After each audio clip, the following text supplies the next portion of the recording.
ज्यादा भ्रष्ट जो है दिल्ली के अंदर अगर कोई है तो अरविंद केजरीवाल है। 12 साल पहले अरविंद केजरीवाल एक लिस्ट लेके डोलता था, जिस लिस्ट के अंदर वो कहता था बहन कुमारी मायावती और जो है मुलायम सिंह दोनों करप्ट हैं और सबसे ज्यादा करप्ट लोगों की लिस्ट में रखा था, तो वो उसकी जातिवादी मानसिकता थी। हो सकता है समाजवादी पार्टी के लोग भूल जाए, लेकिन मैं शेड्यूल कास्ट कभी नहीं भूलूंगा। और दूसरी बात, आप कहते हैं ईमानदार, भारत के अंदर शायद ही कोई सा ऐसा मुख्यमंत्री होगा जो जेल गया हो। अबे नैतिकता के आधार पर इस्तीफा दे देते। केजरीवाल जी जेल गए, लेकिन उन्होंने अपनी जगह पर किसी दलित को, मुसलमान को सीएम नहीं बनाया। देखिए एक बात सुनिए, जब उन्होंने राज्यसभा में किसी को नहीं भेजा, जब उन्होंने अपनी कोर कमेटी में किसी शेड्यूल कास्ट को नहीं रखा, जब उन्होंने राजेंद्र पाल गौतम जी को बाहर का रास्ता दिखाया, जब उन्होंने राजकुमार आनंद को काम नहीं करने दिया गया, उसके बाद उन्होंने दिल्ली दंगों के अंदर जो उन्होंने अपना असली रूप दिखाया, उसके बावजूद भी अगर आप ये सोचते हैं कि जो मुख्यमंत्री है वो बड़ा ईमानदार है, तो बिल्कुल गलत सोचते हैं। कट्टर ईमानदार है वो। काय का ईमानदार? अरे हमारा जल जंगल जमीन, हमारा स्पेशल कंपोनेंट प्लान, हमारी शिक्षा, हमारा बजट खा के तुम्हारे जो है कट्टरता दिखा रहे हो। शीश महल से आपको भी दिक्कत है केजरीवाल के? ना मुझे कोई दिक्कत नहीं है, ना बिल्कुल मुझे कोई दिक्कत नहीं है। मैं तो ये चाहता हूं कि जितने भी केजरीवाल की पार्टी में हरिजन और दरिजन काम कर रहे हैं, सबके आगे हंडिया लगा के, पीछे झाड़ू लगा के उन्हें वही रामराज के अंदर लेके जाए जो रामराज की संकल्पना जो है केजरीवाल दिखाना चाहता है। मुझे कोई दिक्कत नहीं है। दूसरी बात, अब आपको जी क्यों दिक्कत क्यों नहीं है? देखो जी, मेरे दिल्ली के बच्चों की, जो शेड्यूल कास्ट के बच्चों की शिक्षा खा गई। जहां वन एजुकेशन की हमें बात करनी थी वो एजुकेशन नहीं दी, राइट टू एजुकेशन नहीं दिया, राइट टू एडमिशन नहीं दिया और राइट टू हेल्थ केयर नहीं दिया, तो कुछ नहीं दिया। हमारा स्पेशल कंपोनेंट प्लान खा गए, हमारे बच्चों की शिक्षा खा गए, हमारे मंत्रियों को खा गए, हमारी जो बहुजन समाज की पॉलिटिक्स की उसे खा गए। शेड्यूल कास्ट का जितना भी बाबा साहब का फोटो दिखाकर जितना हनन इसने किया, उतना शायद किसी दूसरी पार्टी ने बाबा साहब के बेटे हैं, वो उनके भक्त हैं। ये आप लोग ना जो शॉर्ट टर्म मेमोरी लॉस हो, ये वही व्यक्ति हैं जिन्होंने जब अन्ना आंदोलन में कहा था कि आरक्षण अभिशाप है, आरक्षण के कारण देश नहीं बढ़ रहा और आरक्षण को जो है संविधान से खत्म कर देना चाहिए। और रही बात, आप कहते हैं बाबा साहब के बेटे, मुझे एक बात बताओ, दिल्ली के अंदर क्या अभी तक इन्होंने 14 अप्रैल को गजेटेड हॉलीडे डिक्लेयर किया है? एक छोटी सी बात पूछ रहा हूं, हमारे बहुत सारे जो है शेड्यूल कास्ट कम्युनिटी के एलजी काम नहीं करने देता। नहीं, हाँ वो एलजी काम नहीं करने देता ना। एलजी इसलिए काम नहीं करने देता क्योंकि तुम्हारी जो है नूरा कुश्ती है, शेर का भाई बघेरा, एक कुछ दिन और दूसरा तेरा। एलजी काम नहीं कर। एलजी ने आपको किस काम के लिए रोका है? शेड्यूल कास्ट के लिए, ये बताएं। जो बच्चों का एक्सचेंज प्रोग्राम था वो आपने खत्म किया, जय भीम योजना वो आपने खत्म की, स्कॉलरशिप आपने खत्म की, और जहां स्कॉलरशिप की लिमिट ईडब्ल्यूएस के लिए 7 लाख है, वहीं शेड्यूल कास्ट के लिए 2.5 से 3 लाख है। बच्चों को स्कूलों में एडमिशन नहीं मिला। मैं एक बात बता रहा हूं, डीजी कैटेगरी होती है कि स्कूलों के अंदर, जानते हैं डीजी कैटेगरी? डीजी कैटेगरी एक वो कैटेगरी है जिसके अंदर हर शेड्यूल कास्ट जो है अपने बच्चों को प्राइवेट स्कूलों में पढ़ा सकता है फ्री में। जो डीजी का मतलब है डिप्राइव्ड ग्रुप, वो खत्म किया तो अरविंद केजरीवाल ने किया, और हमारे जो साइंस और कॉमर्स किए वो केजरीवाल ने किए। तो ये जो हमारे जो रीढ़ तोड़ने का जो काम कर रहा है, इसे आप किस प्रकार से एजुकेशन पर सवाल उठाते हैं? पूरी दुनिया में तो दिल्ली एजुकेशन की चर्चा हो रही है। आप लगता है कोई नशा करके यहाँ मुझसे बात कर रहे हो? मैं आपको दिल्ली के 1000 स्कूल ऐसे दिखा सकता हूँ जहाँ भी आज भी बेसिक एमिनिटीज नहीं है। दिल्ली के अंदर पर बने हुए हैं। ये स्विमिंग पूल इन्होंने एक आधे एग्जांपल के लिए बनाए हुए हैं कि 2 कमरे बना दिए, एक स्विमिंग पूल बना लिए। और जो सबसे बड़ा घोटाला है दिल्ली का, वो शिक्षा के मामले में है, शराब के मामले में नहीं है। शराब के मामले में तो सारे बरी होंगे। अरे ईमानदार कट्टर। मैं क्या कह रहा हूँ, शराब के मामले में सब बरी होंगे। और सबसे बड़ा जो घोटाला है वो एजुकेशन का घोटाला है, क्योंकि 2-4 स्कूल बना दिए। स्कूल बना के जो टीचर, आप ये देखिए कि पहले जो टीचर थे सरकारी स्कूल में, वो बच्चों को पढ़ाते थे, चाहे बहुत अच्छा पढ़ाए बहुत बुरा पढ़ाए। मैं खुद सरकारी स्कूल से पढ़ा हुआ, तो मेरा विश्वास है कि सरकारी स्कूल के जो टीचर है वो किसी भी मामले में कहीं तक भी वो कम नहीं है। परंतु आज सरकारी स्कूल के टीचरों की हालत क्या है? सुबह 8 बजे से रात को 8 बजे तक वो एडमिनिस्ट्रेटिव काम करेगा। नहीं, अगर दलित केजरीवाल को वोट न दे तो फिर किसको दे? नहीं, देखिए दलित की बात कर रहे हैं या आप बहुजन समाज की बात कर रहे हैं? मैं दलितों की, SC ST की बात कर। देखिए, अगर शेड्यूल कास्ट की बात कर रहे हैं तो शेड्यूल कास्ट के लिए सिर्फ बहुजन समाज पार्टी एकमात्र ऐसी पार्टी है दिल्ली में जो आज भी रहनुमाई कर रही है बहुजन समाज की, और वो लड़ रही है। चाहे सड़कों पे वो अमित शाह का मुद्दा हो, चाहे ईवीएम का मुद्दा हो, चाहे पत्रकारों को मारने का मुद्दा हो, चाहे किसी भी प्रकार का मुद्दा हो, बहुजन समाज पार्टी खुल के आज अपनी बात रख रही है। चाहे सुप्रीम कोर्ट के अंदर सब क्लासिफिकेशन का मुद्दा हो, क्या सब क्लासिफिकेशन के मुद्दे पर दिल्ली में पिछले चुनाव में 70,000 से ज्यादा वोट चाहे 7,000 मिले हो, मैं आपसे एक सवाल पूछ रहा हूं, सुप्रीम कोर्ट ने सब क्लासिफिकेशन कर दिया है रिजर्वेशन के अंदर।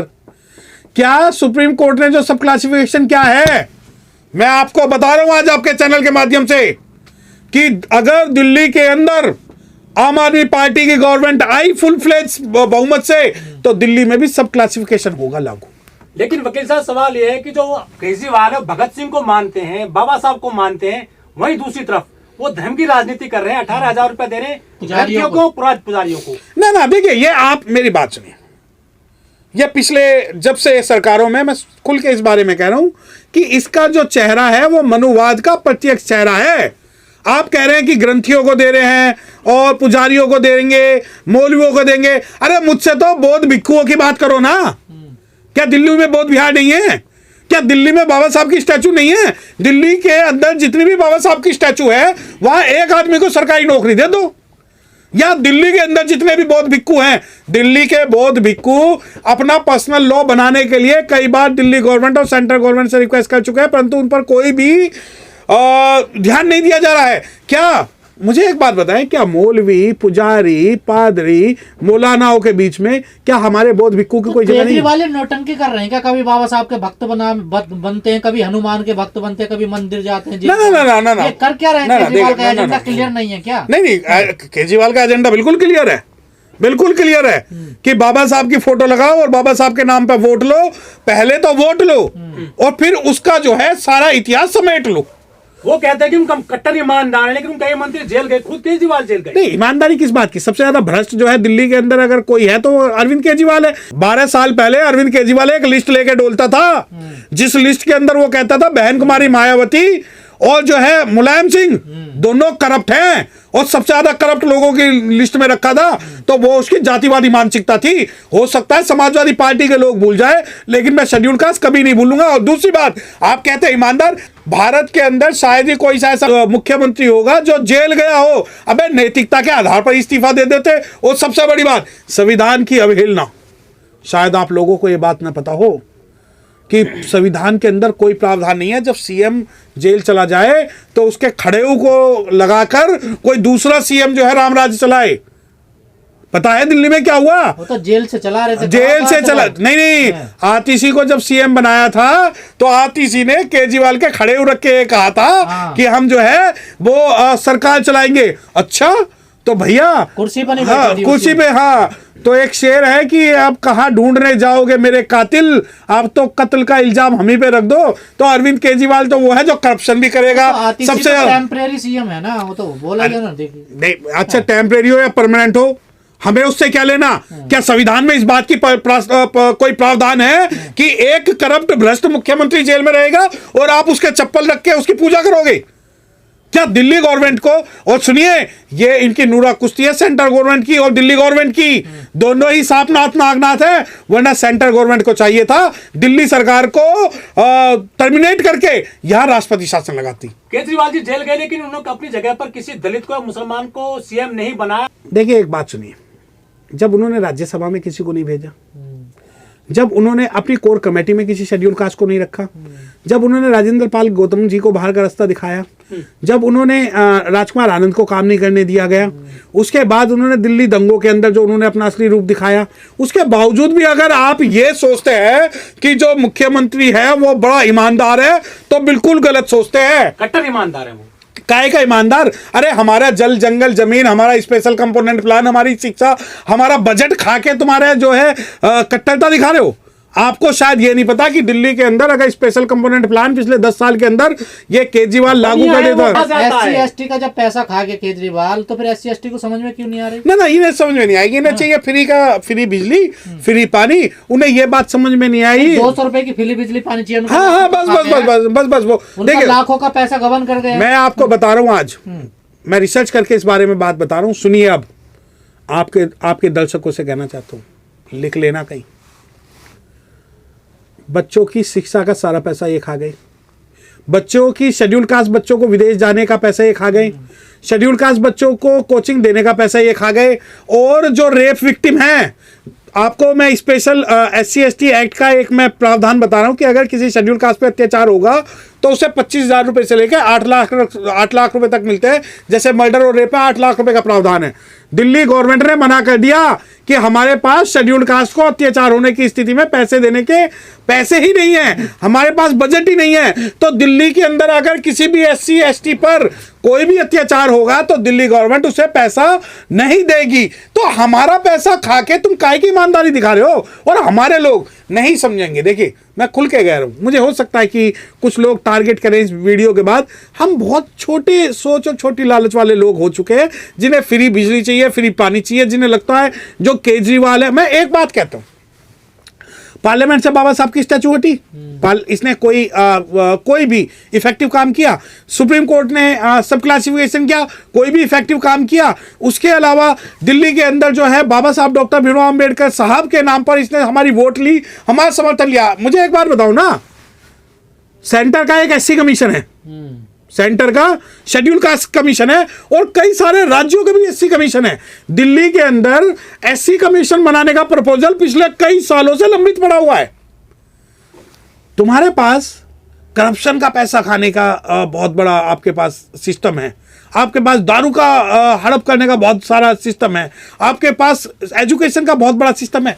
आपके पास इतना सा अमाउंट नहीं है कि आप शेड्यूल कास्ट कमीशन बना सके, जो शेड्यूल कास्ट, दिल्ली के शेड्यूल कास्ट के अधिकारों की रक्षा की बात कम से कम विधानसभा में उठा सके।